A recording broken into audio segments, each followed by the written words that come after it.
Hi everyone, thank you so much for joining us today.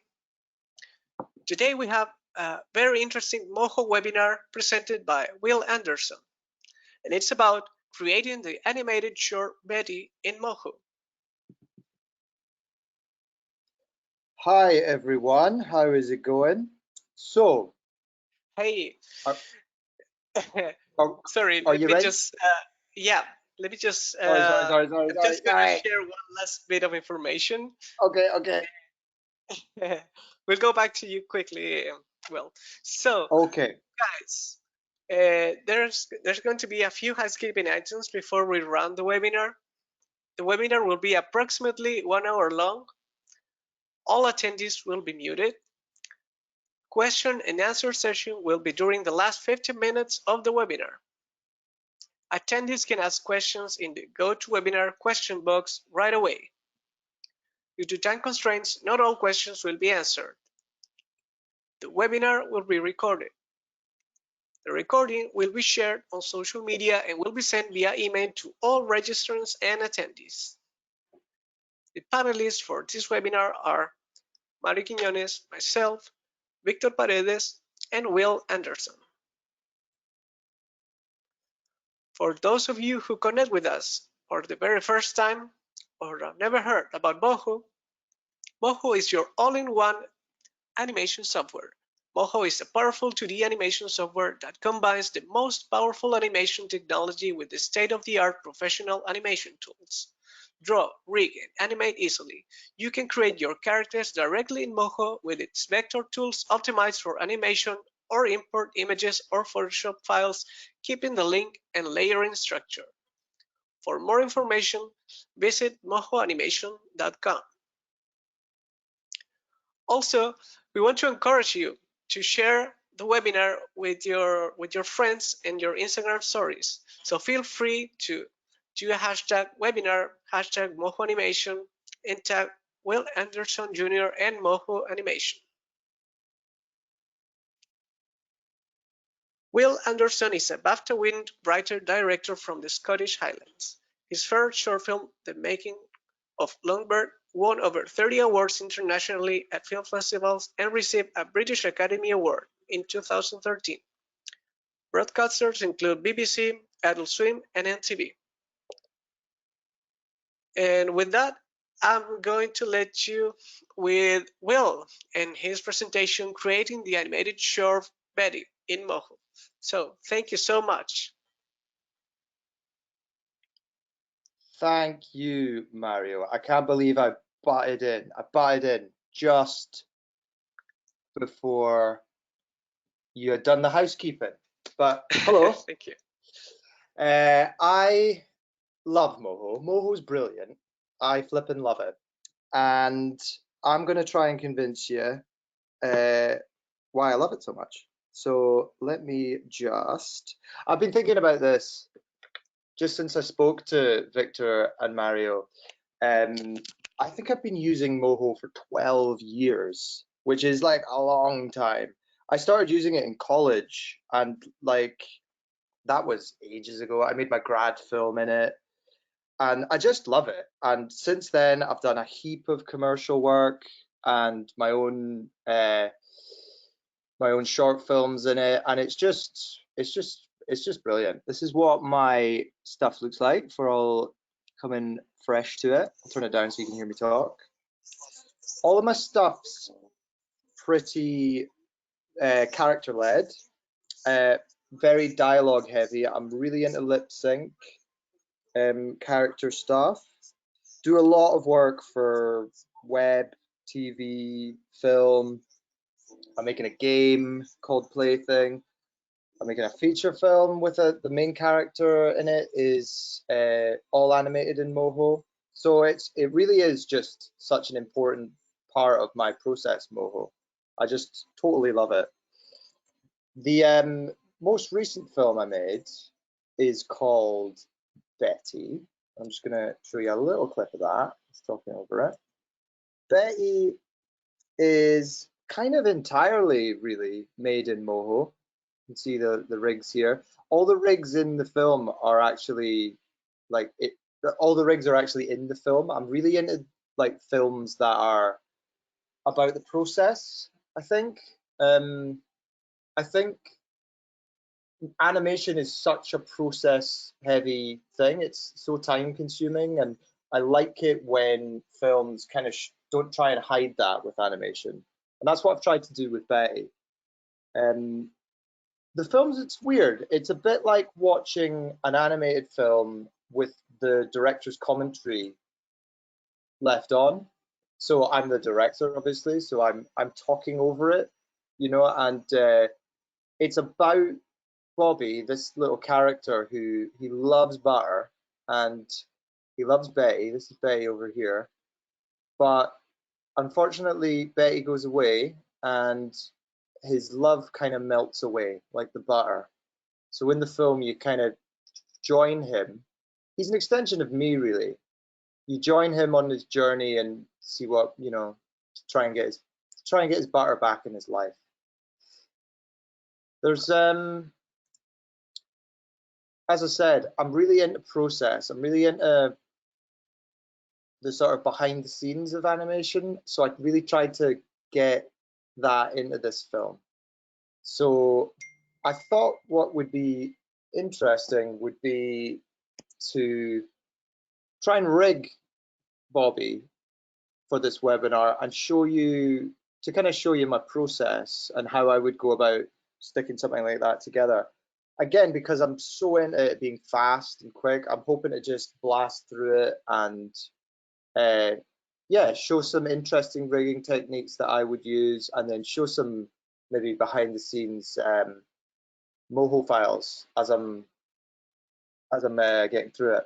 So, without further ado, I would start with designing a character. You can design. You can like. I used to do my designs in Moho and draw in Moho, but I've actually stopped doing that now. And I actually use Affinity Designer, which is great, but I used to use Illustrator, and it's just, there's nothing wrong with Moho's tools at all. This is the way that I sort of tend to work, is I design it in another program, and then I bring it in as an SVG file. So this is SVG file here. So I'm going to do that. I'm going to just jump in, and hopefully it all works. So what I would start with is by importing an SVG, and I'd probably scale it up, will there? Yep. And look, already we're in. So it's all vector, which is cool. Moho has bitmap stuff now, but it's kind of a vector-based program as well. So I get all these shapes in really easily, really quickly. Unfortunately, SVGs they don't save layers, or I don't think they save layers. So you got to do a bit of jiggery pokery to split it up. But there is a useful script actually in layer effects, break apart shapes. Let's have a look here. Put each shape in its own layer. And what that'll do is it'll put them all in a folder and it'll split it all up. So this bit is a little bit boring, but that's the body. But I've got other Moho files that I can jump into if it's taking too long. I'm just wanting to show you kind of how quickly I could get a rig working. That's his heart. That's his leg. That's leg left. That's leg right.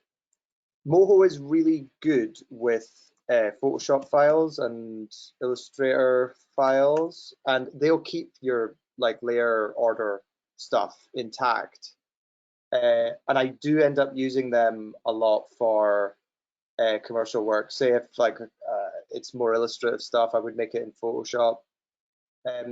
But for me and the way I make work, I'd like to keep it really simple. I like just using the vector shapes and getting them in, and I kind of don't mind going through and doing a bit of layer rejigging. You can think about the day. You can kind of relax into it.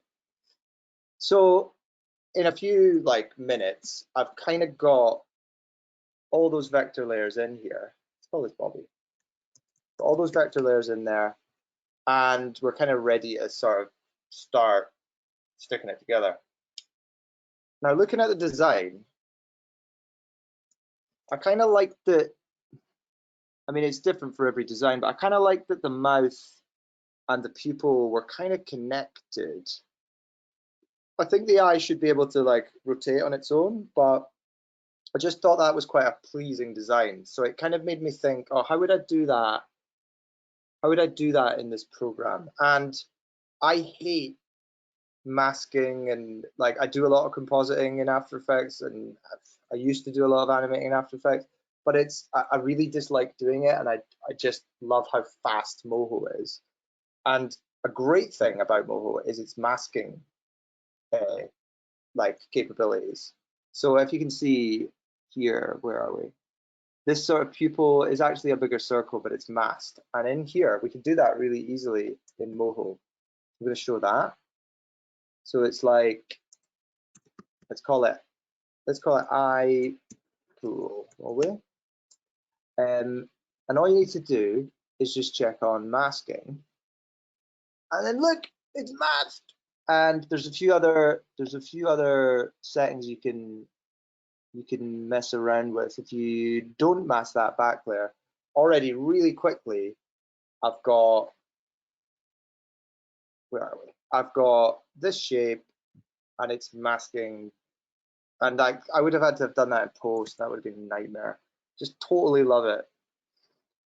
The other great thing is obviously in Moho, a lot of the time, what's that in there?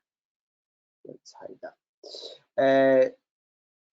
You're working with switches a lot. So particularly if I'm so into dialogue and things like that, you're working with switch layers. So Moho's great with those. And what I like about it is that you can kind of be creative with it, because I've just made a copy actually of this. I'm going to make this a half closed eye really quickly. Let's have a look here. So I'm going to be really rough here, but just so you get the idea. So, and I'm gonna, while I'm here, I'm just gonna pull that down a little bit. So this is like let's call that a blink. It's super rough, but you get the idea. Basically, I've just made a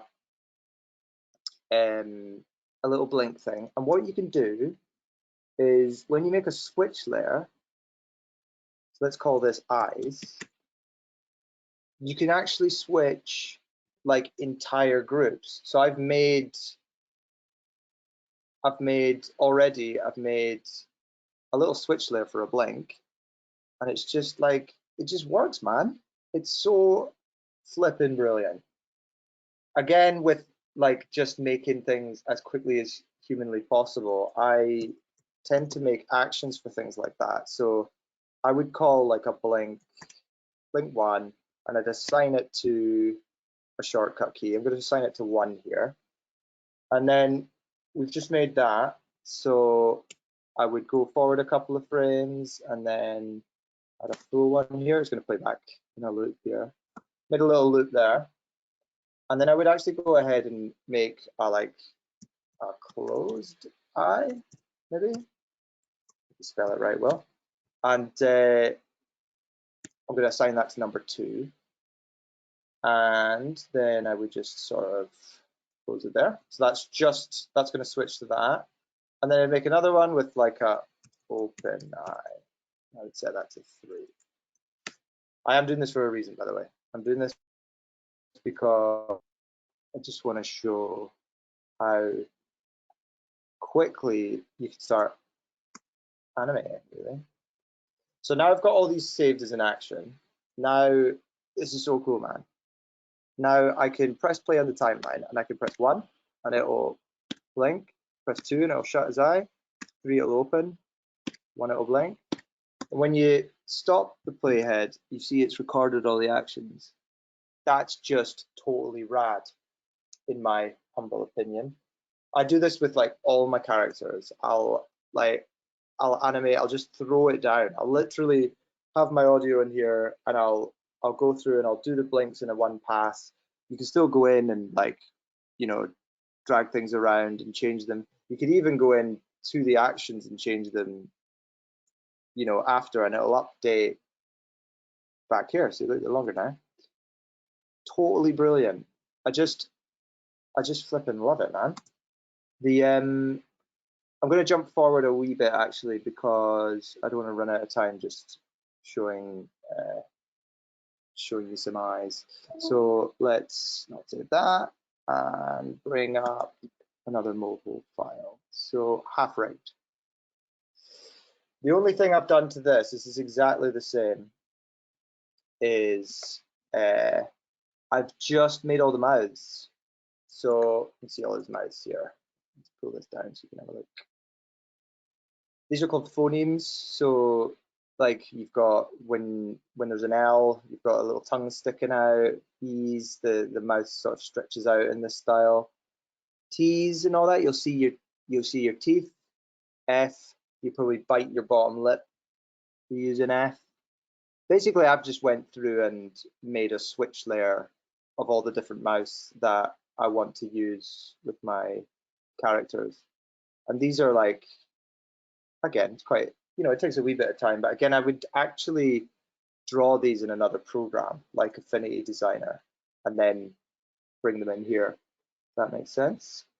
But so what I'm going to do is I'm going to start rigging them, and I'll show you how quickly we can do that. So this is exactly how I would do it. I'd set a bone here in his pelvis. You press once, you get a target bone, and I'd add a couple there. I want one for, remember we want his eye and his mouth to maybe be linked, so I'm gonna have that there. If you click on a bone and select it, it'll go red. And then you place another one. What it does is it uses that as the hierarchy, which is quite good to know. So what I'll actually do here is turn down the opacity just so I can see a little clearer.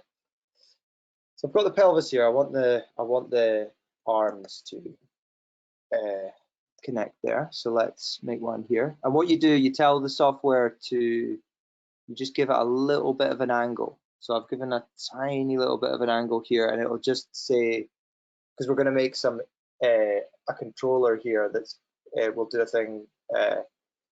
We'll move this inversely. That's called inverse kinematics. But because there's a slight angle here, it's going to tell the computer that that's the way that it wants to bend. So that's that. I often like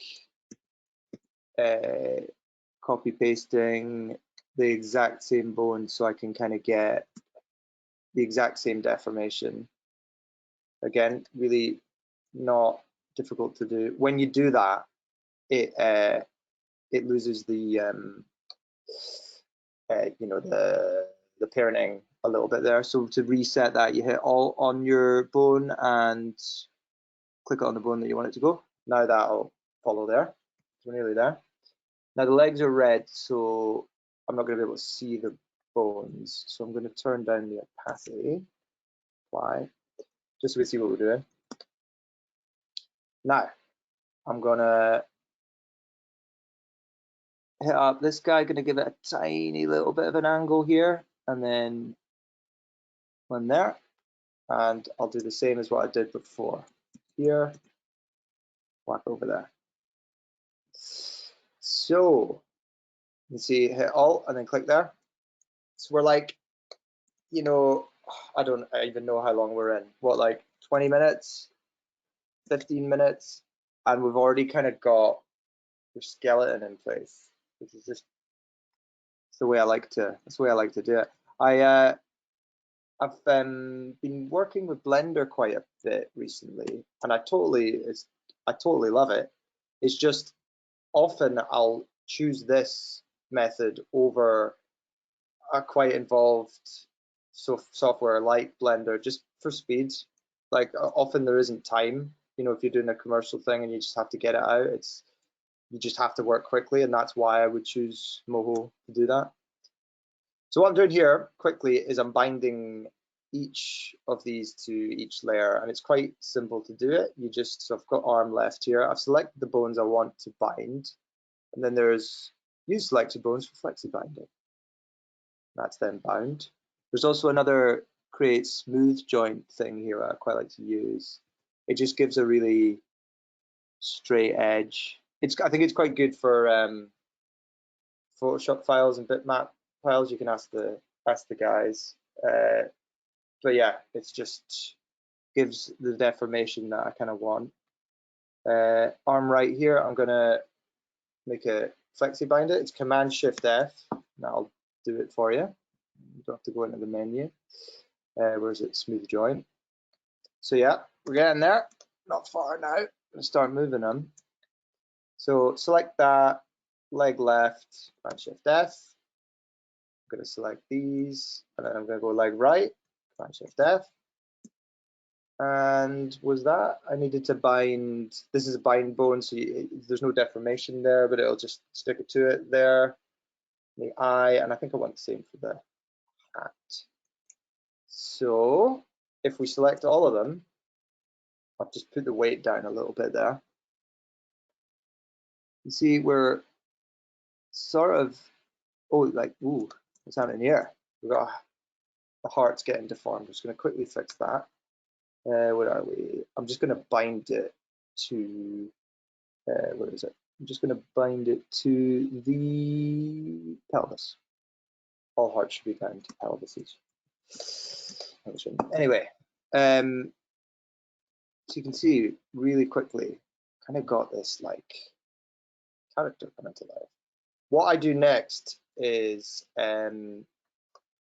it's kind of why I have these here. These aren't actually going to be rendered. I often make these just as guides, just telling the software to not render it when it renders out.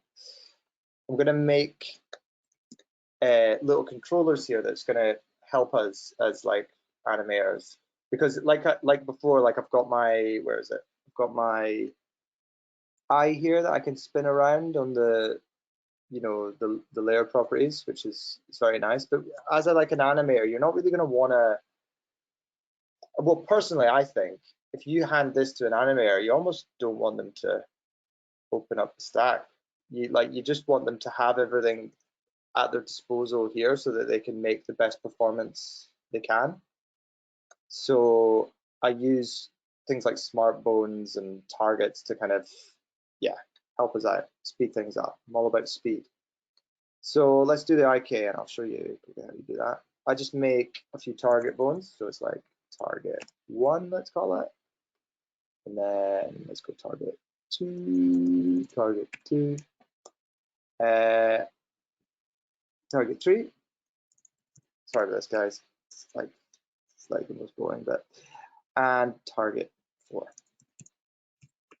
But I'm hoping that you're here to see how, you know, how you make things, you know. So to make this target that, you go up to bone constraints, and then you just pick, that was target 1. This one's target 2.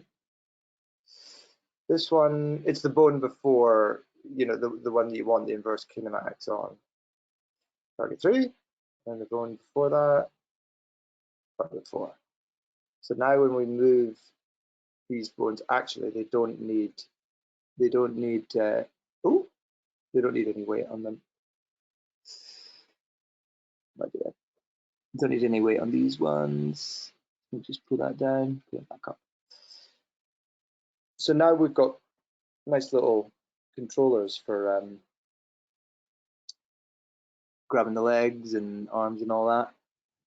Just do a quick test here.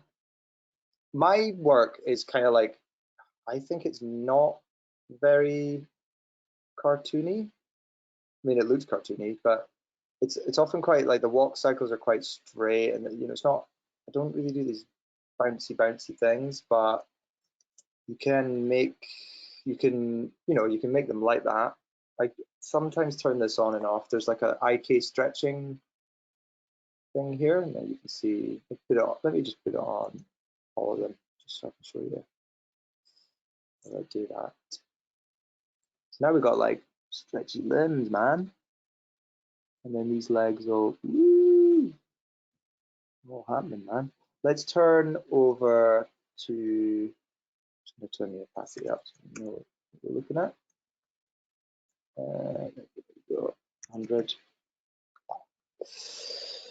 Another cool thing is, I love this. It's like auto keying or something.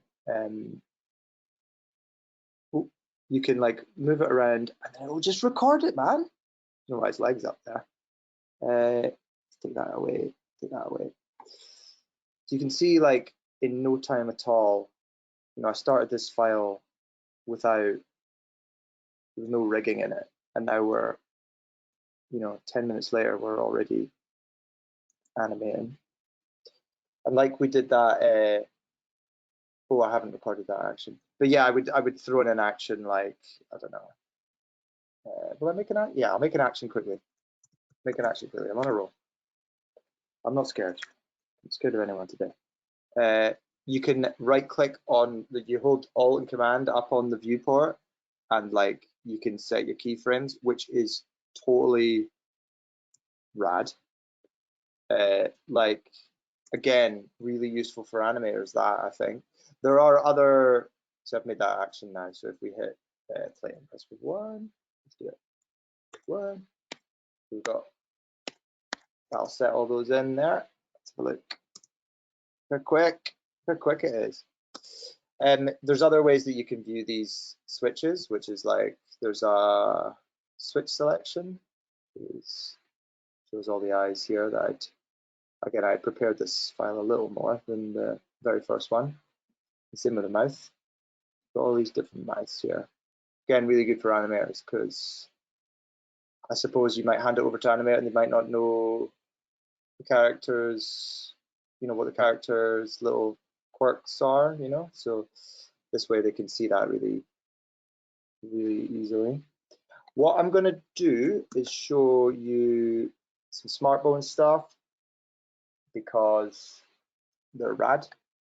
It's a big feature in Moho, and without it, I'd just be really upset. So just love it. Let me show you. I'm going to make this the eye controller for here. And again, you know what I was saying before about this layer. You know, we could go in and we could rotate it, but I don't really want my animator, which is me in this case, I don't really want them to have to do that. We can make it easier for them. So to do that, you would use a SmartBone. So let's grab this one here. I'm going to call it eye direction. Okay. And then here we've got SmartBones, and we can add a new one, eye direction. We actually need to make 2. I'll explain why. What SmartBones are is they're kind of ways of recording actions with bones. And what it does is it actually splits it. I could maybe do it with 1. The way that I've been imagining it, I'll do it with 2 for now. Basically, it's going to rotate 90 degrees, and what I need to make sure is the action, that movement is happening linearly. So that's just a linear motion, because we're going to animate this later, and I might put a smooth keyframe on it, or I might use the motion graph and use Bezier curves to like animate this. So when I'm setting the action, I don't want it to have any unusual interpolation on it. I just want it to have a linear move, so I can record exactly what I want it to do, which will be rotating this. So I've just recorded that up until 30 frames, that bone rotating. And what I want to do is I want to rotate that 180 degrees. So basically, when that bone moves, I want that layer rotate. Pretty simple, right? And same with the other way. That's why I made 2. That's why I've made 2 actions here. So I'm gonna go the other way now, and then I'm gonna choose the same eye, and then I'm gonna rotate it. Where are we? I'm gonna rotate it 180 degrees counterclockwise. If that makes sense. So now what we should have is, now this bone controls that. How cool is that? I would even go a step further possibly, and set a keyframe just yet. We don't need any weight on it. It's just a controller bone. Mind we were making targets for the IK. Could do the same here. So I'm going to call this I target, and then I want this bone to follow that one. So target, I target. So now what we should have is, let's play it. Now we can move that eye with its target, and that'll follow it. How cool is that? We could even turn these off. You can hide bones, and I'm gonna even just feeling funky. I'll color it blue. So now you can just see how quickly we've got more and more control. And this is like quite a creative process. This is again what I'm so into Moho for. It's like, you know, it's an unusual rig. There's, you know, there's one eye and it's centered and it's attached to a mouth, and you know, it should be independent, and I want a controller for it. But you know, Moho's letting me, I can kind of be creative with that process of like how I want to rig something like that. I go one step further with, because it's very flat style. It's very, I mean, you know, we are in a 2D program. It is 2D, but I often do kind of like to force a sort of slight 3D perspective on things. And what I use this other circle as a guide to do that. So let me just quickly show you that. It's the same principle as, it's the same principle as what we've just done, really. It's just they're facing different ways. Basically what I'm doing is making two smart bones. So these are going to record actions just like we've done before. And they're gonna use this circle. So I found a sweet spot, by the way, of putting 35 degrees there. And the reason is at the very extreme position, that's gonna just skim the circle. So I'm gonna put a controller just like that here. So it just means when we're over here, we're at the extreme position of left, right, up and down. Kind of, you know, kind of experimenting with the angle constraints here. But yeah, I've called it up, down, and left, right. So all I need to do here is make some smart bones. So I can actually do it only with two, but the way I've probably just going to do it with four, just because it'll probably be quite easy to show you what I mean. I'm going to choose 30 frames. You can choose any amount of frames really, but I'm going to take it to its extreme right position. So when it's over there, it's at its extreme. And then same the other way with the other action. I've split it into two actions. So it's actually, one action is going to be recorded for the right hand side and one action is going to be called for the left hand side. I could do it with one, but it's just the way that I've jumped in. This is going to be up, and here it's going to be down. Ooh, I put that frame 1. I should put that frame 30. So now we've kind of got our action set, and now I'm going to do a very, very quick, it'll be quite rough this, a very quick sort of full 3D displacement thing here. So when it turns to the right, I want this boat to move over here, and I'm even gonna, because I'm crazy, I'm gonna shear it. Can you shear it that way? So you can see it's gonna move that way. I'm gonna make these all linear because we want to. Oh no, we don't want to ease in and out. We don't want to do that. Don't do that. Okay, same the other side. So when it moves the other way, I'm gonna do it this way, and I'm gonna shear it again. I haven't learned your lesson well. I'm gonna shear it that way. This is so rough, but you just get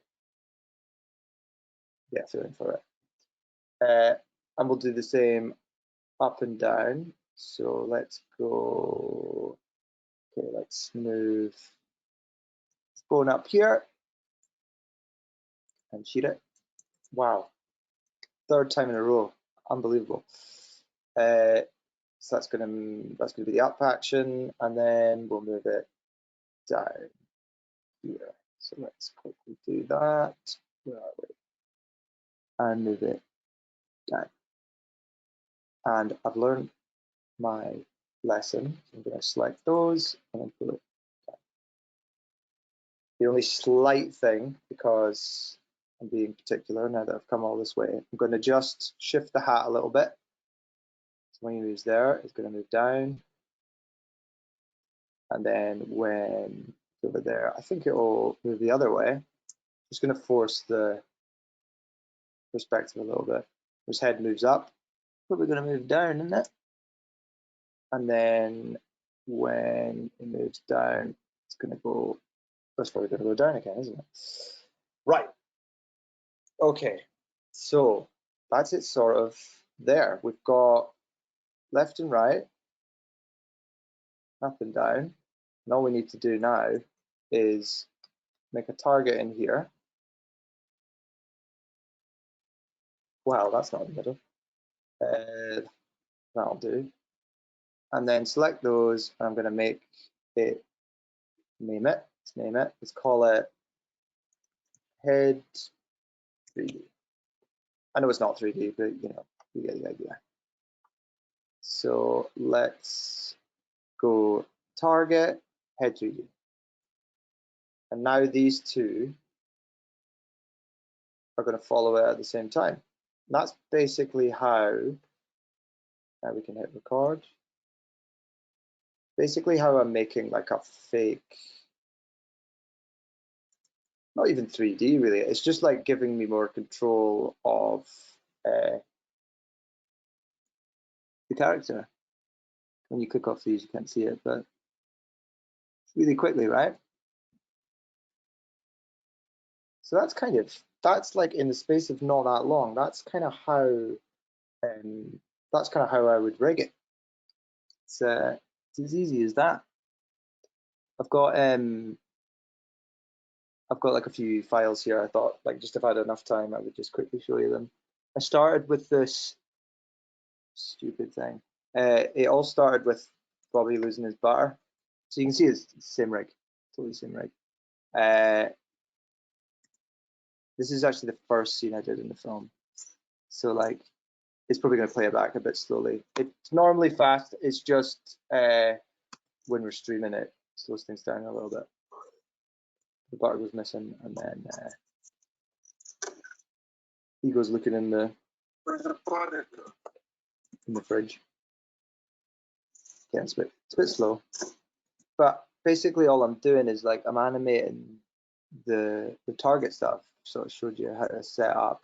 And I think if I remember rightly, yeah, there's no stretchy stuff on it.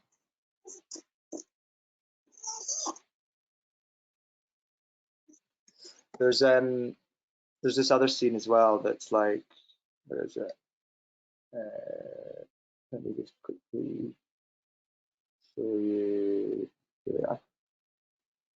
There's like the sort of climax of the film really is like the butter keeps flicking on and off, and it does his head in, and he loses it, and he goes and like tips the fridge over. And these are like, again, it's all in Moho, so it's I did this with, let me bring it up. I did this with like Moho's physics settings, which is totally rad. I've called this one "Is There If There's Time" Moho. I think I put 5 minutes. I think that'll be fine. So yeah, here's like the project file. It's like, again, I'm obsessed with rigging. So like I took it as an opportunity to like rig a fridge. So like I showed you how to do that, you know, the controller for the eye and the controller for the left and right and up and down actions. I've actually made like a door on this, I think. It's funny like jumping back into your project files because you forget how you do things. But yeah, I like slammed the door open with this one here. Basically what it is it's all these shapes. So let's go to frame 0. Can I turn off the fridge door? Fridge packed full, and they're all in a folder. They're all color coded. All these shapes. Again, they were all drawn in Affinity Designer, and then imported as SVGs, and then split using that script, and then just grouped up. That's pretty much the thing that takes the longest, my workflow anyway. But what you do is you put them in a folder. Oh, this is interesting. You put them in a folder, and you can add physics. And all you need to do is, what I've done is I've actually, okay, it's a little more complicated. What I've done is, what you do with physics is you set like a non-moving object, and that's why there's this big rectangle here. So I like set that, and then it means that if you enable physics in all these, it means that it sees that as a non-moving object, and it'll kind of work as a floor. And all I've done with this is door. I think what I've done is I've not actually turned on the physics until a little later. This little marker called tipping point. Whoa, it's gonna run slow, but it's because it's streaming. Whoa, they're going crazy. Look at that stuff. I've actually turned the not turned on the physics until here, and because it's actually like that's the fridge upright. I think what I've done is I've made a door. I've made a floor. Yeah, I have. That's what I've done. I've made a floor at 90 degrees. So basically, it's like that's what the physics. Let me zoom in. If we view it from this angle, you'll see it. That floor is the non-moving object, but it rotates into place. And I think the only thing that's set in the physics would be where is it? Set in the physics would be, yeah, the gravity directions at 90 degrees. So I've just like not turned it on until a certain point, and then just turned on physics, and then yeah, made them go that way, which is left, but because it's been rotated 90 degrees, it gives the illusion that it's like down the way. It's cool, man. It's like, I think my stuff's sort of like, I kind of just, it's really kind of like based on what Moho does, Betty, I think. It's like the way that it looks and the way that the camera zooms in and out, and like I didn't really care about the physics looking like, I mean the physics is right, but I didn't really care about it looking like really realistic. It's more like I was just, it's clearly an animated film. I kind of just wanted it to be sort of funny actually. There's two different things as well. It's like when you're watching the film, it's in twos. It's like playing back at 12 frames a second effectively. And then when it clicks out and it's like behind the scenes, it goes to ones. That's why it gets smoother here. If that makes any sense. But yeah, urge you to go and have a look. Hope you like it. Let me know what you think about it. I'm an emo, so it's quite emotional. But yeah, I think I've been 45 minutes actually, so I should probably shut up and see if anyone is still listening. That would be interesting. And if you had any thoughts or questions, hit them my way. But yeah, I count that as 45 minutes, I think. So Yes. is he there? Yes, Is Mario sir. there? Hey, well, thank you so Yeah. much for being on time, but we are really enjoying your process. So I really appreciate everything that you have been sharing on this presentation. Really insightful, a lot of inspiration. So thank you for that. Everybody is loving your webinar. So yeah, let's jump into the questions and go for a main general one about how did you become an animator and what are your main references or inspirations? It's a big. That's a broad one. How did I become an animator? I think I always wanted to be an animator. When I was younger, I was really into. I was too young to watch it, but I loved South Park. I loved it. My mum let me watch it when I was too young. I just loved that it was just little bits of paper. And obviously, like it was originally like it was just it was actually done under a rostrum camera. But then as soon as like I was old enough to understand it, that it's like actually all rigged in the computer. I think it was Maya, or it was originally Maya. It's like I was like, oh, that's so flipping exciting. Like that you can. It's a bit like playing with toys. It's like it kind of like harks to some sort of childhood thing for me. It's like I'm making these things that are like they're like little toys that I can play with, and I just find it so exciting. But in answer to the Mhm. question, yeah, about it being where did you get influenced by? Probably like TV, like shows like South Park. Obviously, everyone loves The Simpsons. Um, and I think just generally it felt like the most challenging thing to do. I think even as a teenager, it's like making animation. It's like, wow, that's a fucking hard thing. Pardon me.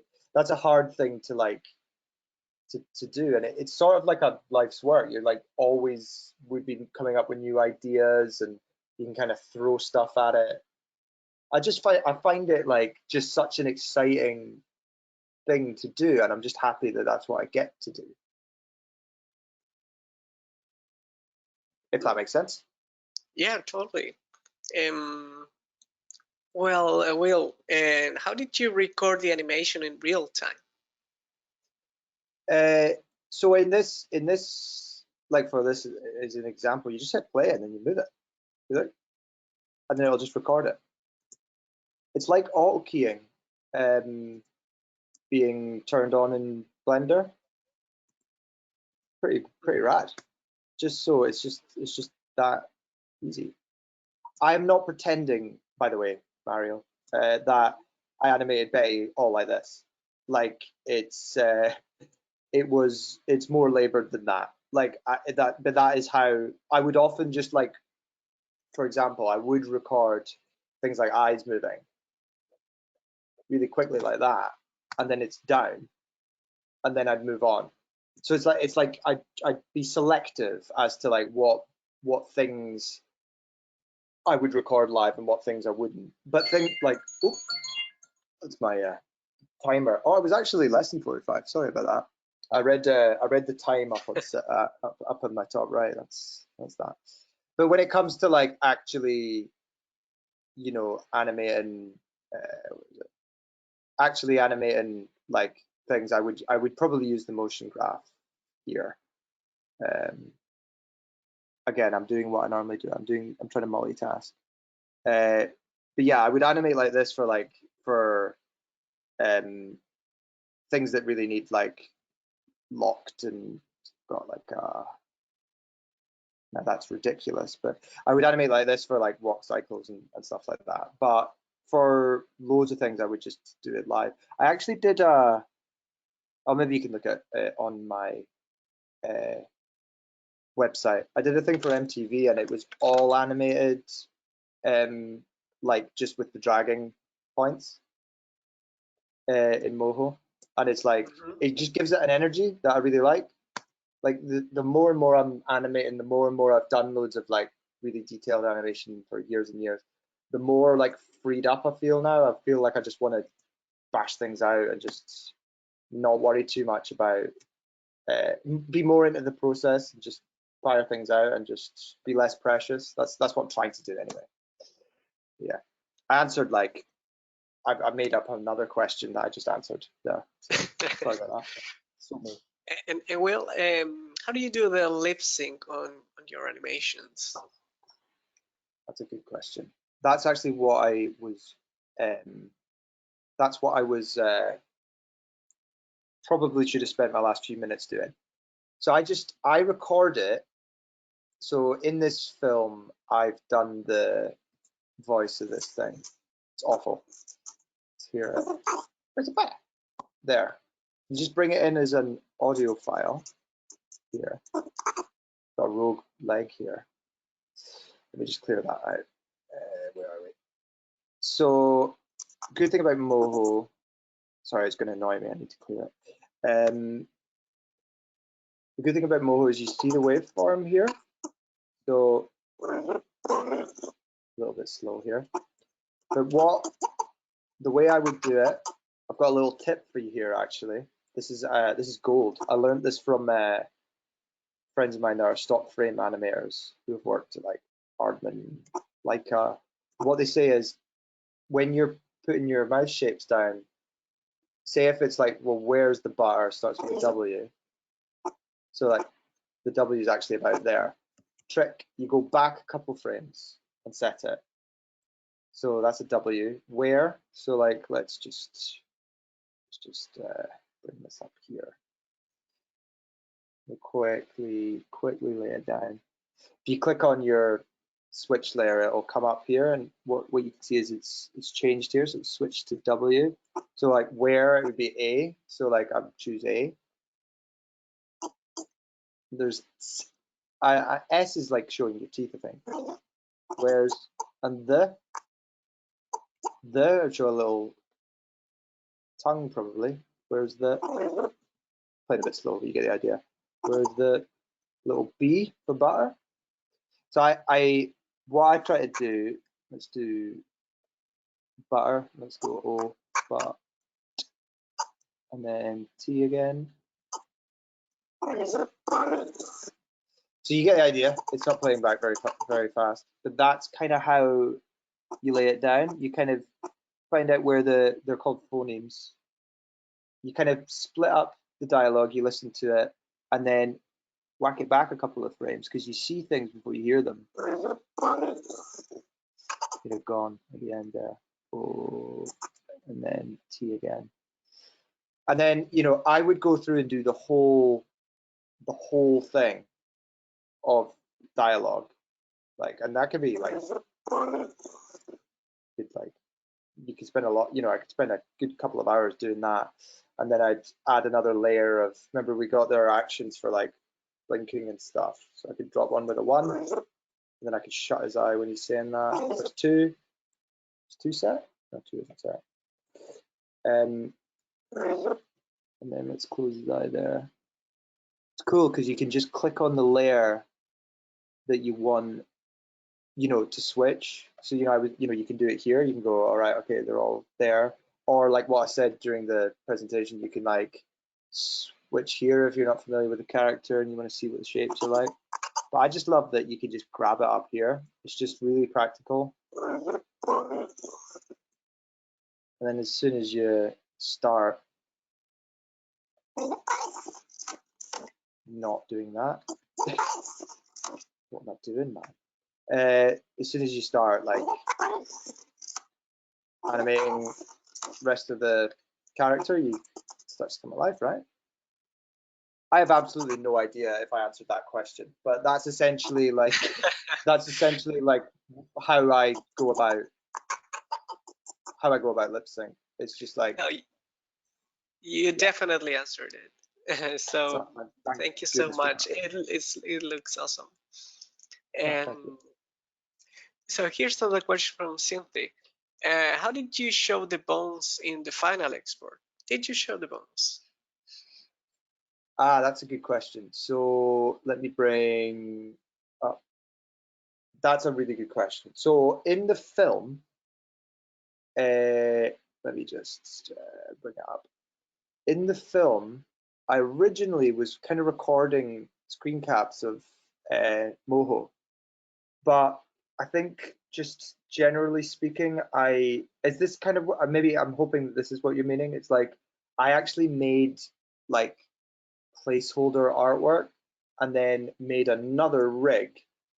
Let me show you. Is it here? Oh, it's actually in the butter file. So let's go.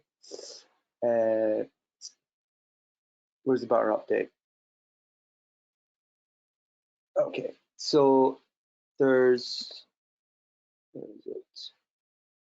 Oh, I'm sorry, guys. I'm getting there, Just bear with me. You've had to bear with me for an entire hour, but you just need to bear with me a little bit longer. The what I have done is I've made another rig. I've made a copy of the rig, I think. Where is it? Yeah, here it is. So like there's a bones folder. So this is kind of like, this was for the sake of the film. Like I wanted to like be able to toggle on and off these lines that kind of in the film it kind of switches between like showing bones and not showing bones. And what I did is I just copied the rig. I just copied. Oh, did I copy the rig? No, I've just put them in a folder on top of all the parts. So when you move everything, it's like we're looking at it, that it's got bones on it, but they're actually just vector lines. But it sort of sells the idea, I think, of because in the film, obviously, as I said, it's like, yeah, it's just a vector line in place of a bone. But in the film, it's sort of like looking at the armature. I think I wanted a little more control, and I didn't want to just like steal Moho's bones and show that in the film. I wanted to kind of just make it a little more authored, and just have these like uh, wires really. But in the film, if you watch it, like for anyone who hasn't, they kind of switch on and off, and again, it's just quite, yeah, sort of reminds you that he's a puppet. But that's how I did it, if that makes sense. Yes, and it looks awesome. It's a great way to solve the bones. Whoa. And well, here's another question from Mike Pickup from Wales. I love your choice of camera work in Betty. What was your inspiration? It's totally Moho. So like it's like that. Look, say I'm watching this here, and if you zoom in and you go, Command plus, and then I'd move along like this. That's how I would actually navigate Moho.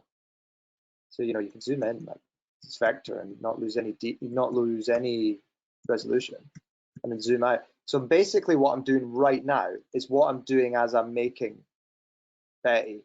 So I felt like, oh, well, that's the way the camera works in this world. In this little world of being stuck in a viewport, animating this little guy called Bobby, it's like command plus, command minus. So in the film, that's how the camera should move.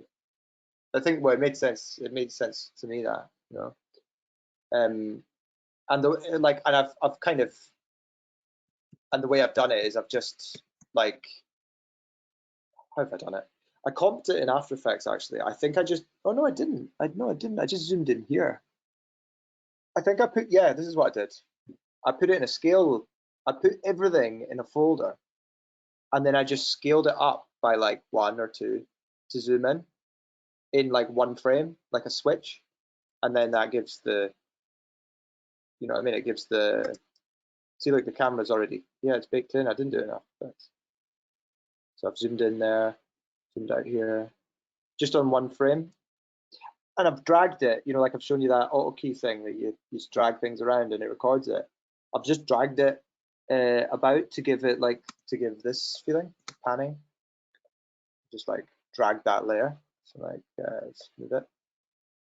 Then that'll record it. Kind of simple, really. Just trying to think of kind of try and stay true to like what it's like being in the software, really, with the camera moves for Betty anyway. That makes sense.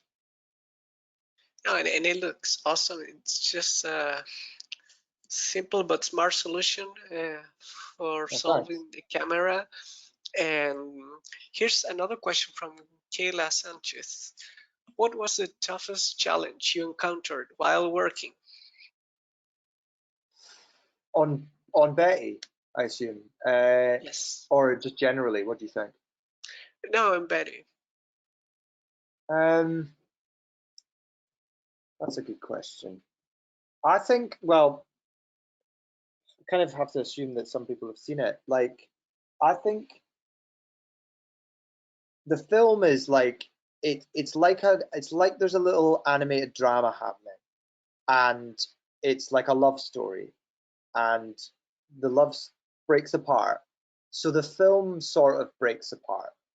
And because I've introduced this other element of like there's a director's commentary and you hear me making the work and talking about what it means, it's like it wasn't always originally like that. It was like I was actually trying to make a film that made sense in its entirety, like a little fiction drama. So I suppose the hardest thing was like letting go of that.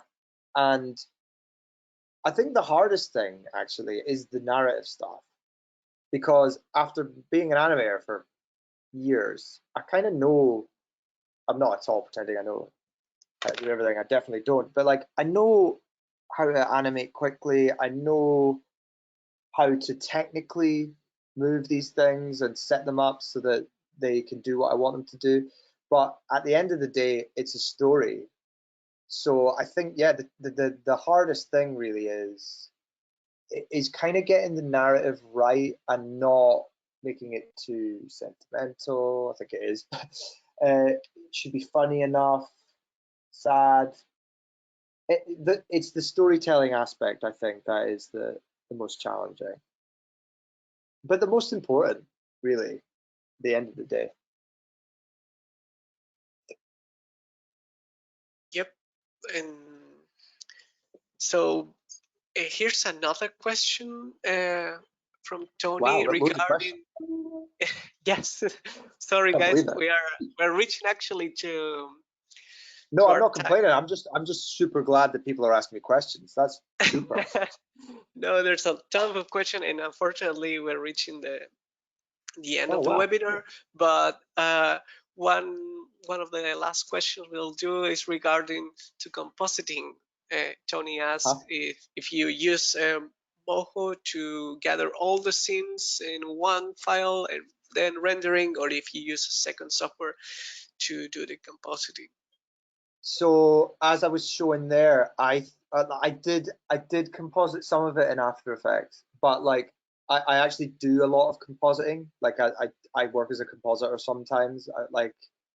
I've spent a lot of time in After Effects, but with this, it was almost like a little bit of a two fingers up to doing that, because I kind of wanted a break from it. So I literally, the only compositing that I was doing was I was literally just mastering it in After Effects, I think, because I think I started putting it out like, so this is like 2K wide, yeah, CineScope widescreen. I started putting it out at like you know like two times that, or three times that image sequences, and then comping so I could zoom in and get the resolution. That's how I started compositing. But I just found that there was really no point when I kind of realized that I could do absolutely all of it in Moho just by scaling layers. So it's like, scaling layers, like, we needed to punch in, I just punched in like that, and suddenly I just rendered it in then, essentially. I tried to do it so that I had control over the camera after, so I could choose later. But I found I use Moho so much, I just found like, oh, I'll just do it all in Moho. Really, there was one bit I did a bit of compositing. I think the first scene in the bar, there's a bit of compositing, but that was it. I tend to work chronologically as well, so like I quite like starting the film at the start and then doing the last scene of the film right at the end, so it like keeps me on my toes and it keeps me like able to change the story a little bit. That's kind of like how I like to do it. Um but yeah, compositing was like mainly in Moho. Mhm. Well, just one last question to close the webinar. What are your recommendations for anybody who is starting in Moho, in the animation world? What would you say to somebody who's a beginner in Moho and want to explore the software? Just jump in and do it. It's really quick to learn, it's super fast, and generally speaking, just like what I've found is that I when I came out of college, when I was in college, I thought, oh, no one wants to really watch what I do or cares about my little brain and what I think and my heart. But like the more and more I just think that's wrong. I think like just be totally honest and do your thing and just be yourself and like people will notice. You know, it's when you don't do anything that's the problem. Just jump in and Moho's great for it. Like honestly, it's so fast and you know, Awesome. make stuff. So thank you so much, Will. This has been a really fun and enlightening webinar. So we want to thank you for your presentation. We want to thank everybody who joined us today. And before we go, let me just share one last bit of information. So for more information and learn more about Moho, please visit our website mohoanimation.com. Follow us in all of our social media channels on YouTube, Twitter, Instagram, and Facebook. And for more information about Will and his projects, please follow him on Instagram as Will Anderson Jr., Twitter Will Anderson _ and his website wanderson.co.uk. And of course, please watch Betty, which is a fantastic film, totally recommended. It's a BAFTA winner animation. So with that, thanks again, Will. Thank you so much, Mario. It's a pleasure. Thank you. And thank you all who joined us today. We hope to see you in more webinars, events, and stuff related to Moho. So stick around and stay tuned with us. So see you next time. Bye bye. Bye bye.